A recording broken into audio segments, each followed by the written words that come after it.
Let's now look at depictions of God as a concept. A lot of people who watch Stanley Kubrick's A Space Odyssey 2001 probably don't know that there is a religious undertone to the film, or at least one that can be somewhat grafted in, as evidenced by this quote Kubrick gave in his Rolling Stones interview. On the deepest psychological level, the film's plot symbolizes the search for God, and it finally postulates what is little less than a scientific definition of God.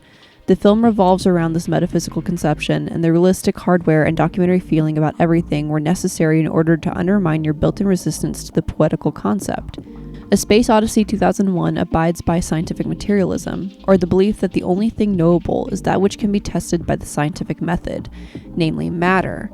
This seems counterintuitive to what Kubrick was saying about the metaphysical core of the film, but becomes much more clear in this other quote given by Kubrick in a Playboy interview. I will say that the God concept is at the heart of 2001, but not any traditional anthropomorphic image of God.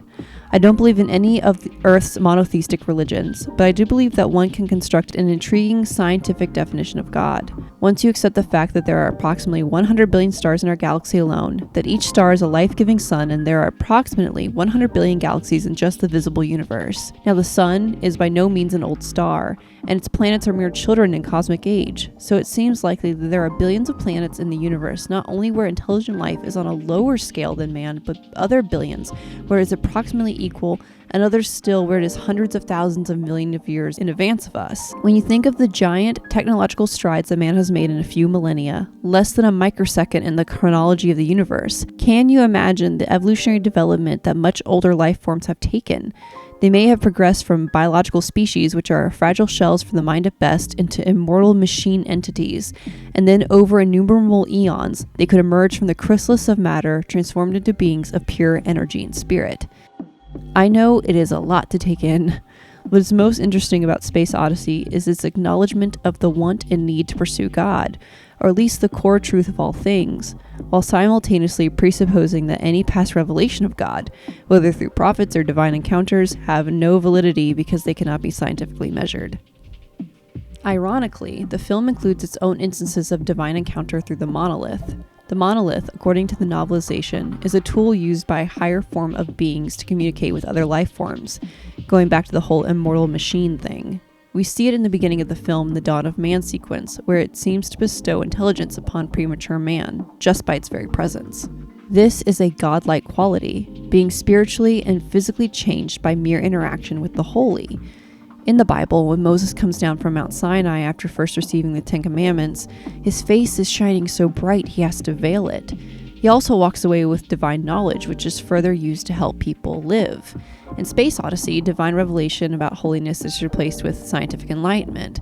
We see the primitive man discover the use of tools, ingenuity, and weapons after only one interaction with the monolith. After the evolution of both man and technology, another monolith is found. It seems to draw people in, begging them to discover something.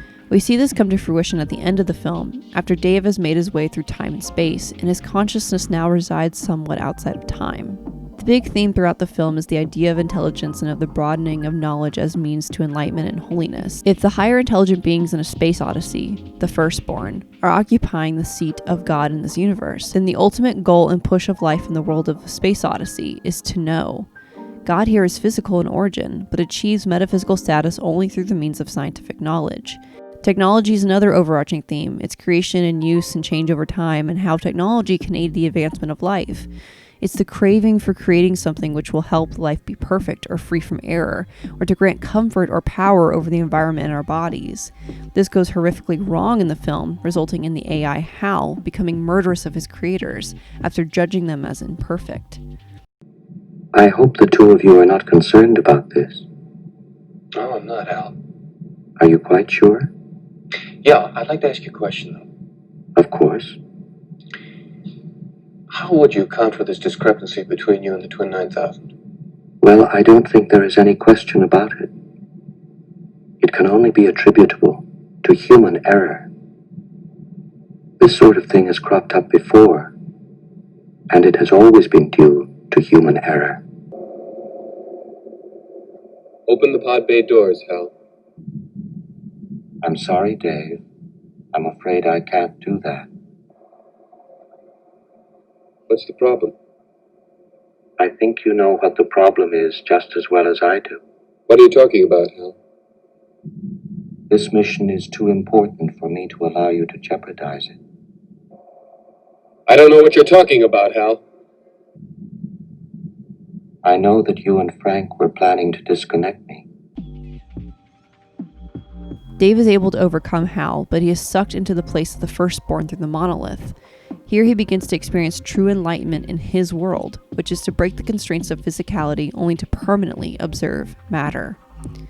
While Space Odyssey doesn't hold up against logical scrutiny, such as if all that exists is matter, then how can anything transcend matter, as is the case with the firstborn, it does reveal a core need in humanity, and that is to understand our place in the world.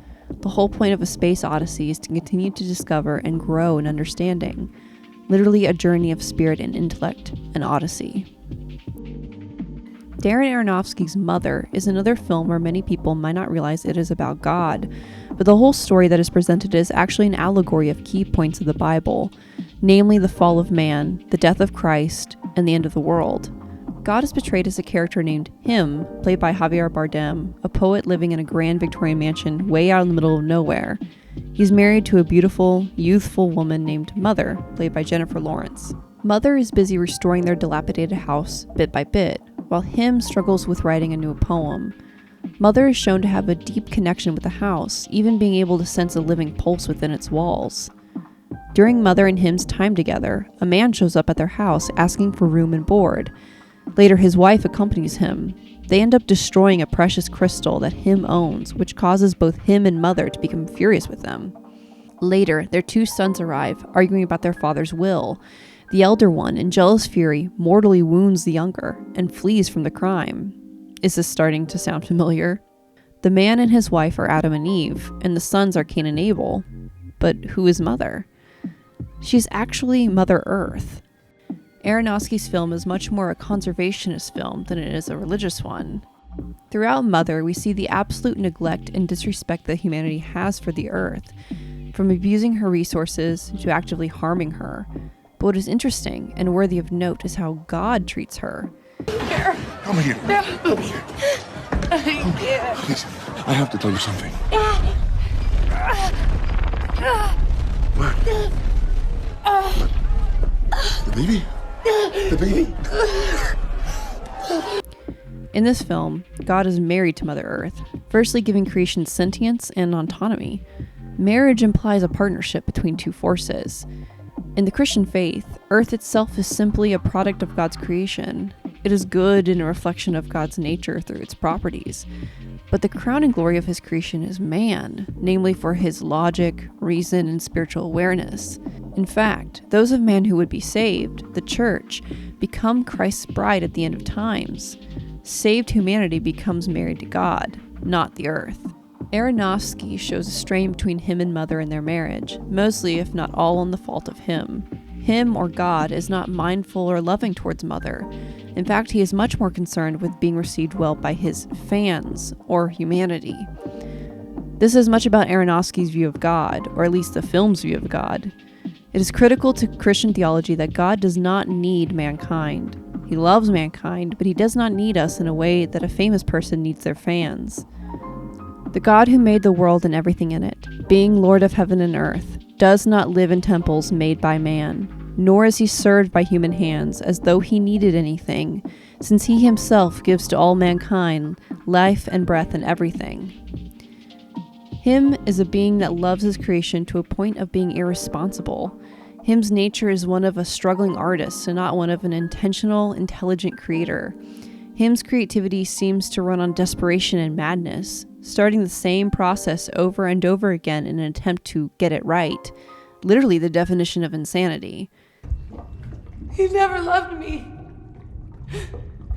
He just loved how much I loved you. I gave you everything! You gave it all away. No! Him in the film craves the love of humanity so much so that he is willing to give up his wife and her needs in order to love people, even though that love leads to the destruction and death of everyone and everything. It rationalizes the problem of evil, not as a result of the lack of concern from God, but a misplaced over-concern for the world. God gives and gives to people to the point of letting them destroy themselves and his creation. In a world like this, how can one trust God to do what is godly? Well, it makes no theological or philosophical sense to judge God as anything less than good due to the problem of evil, which is a whole other topic. Aronofsky's interpretation of God shows not only a hopeless creator, but a hopeless creation. Man in this story isn't the hero here, or the voice of reason. It is actually the earth which reminds everyone to behave themselves. From a conservationist perspective, this is a warning message. The film is telling us that creation has the power to destroy, not God. And it will, unless humanity, more created beings, does something because the creator simply won't, because he has a tragic fault.